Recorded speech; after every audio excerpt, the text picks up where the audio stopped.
देशी मदरंधा कारखाना चढ़ाऊ 2000 लिटर पोच 560 लिटर देशी मद सहित 3 गिरफ। नीलगिरी अबकारी विभाग पक्षर देशी मदरंधा कारखाना चढ़ाऊ कर विपुल परिमाण में देशी मद पोच सहित 3 अभियुक्त को गिरफ कर एक बड़ सफलता मिली।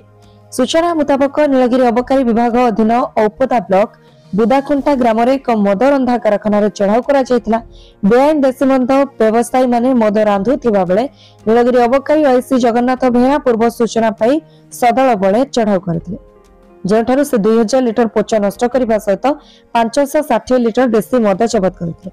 मद व्यवसाय में संपृक्त थिबा 3 जण व्यवसायी को मध्य गिरफ करी कोर्ट चालान करछन्ति। 3 जण व्यवसायी होछन्ति औपदा थाना अधीन बुदाखुंटा ग्राम कैलाश सिंह, नाथ सिंह, हेमंत सिंह। ये 3 जण मद व्यवसाय करने सहित मद रांधुथिले।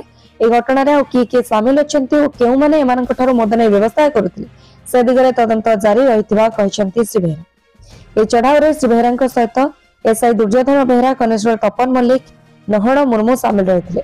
नीलगिरी कैमरामैन प्रफुल्ल महांती सहित सरोज कुमार बारिक रिपोर्ट, अभय न्यूज ओडिशा।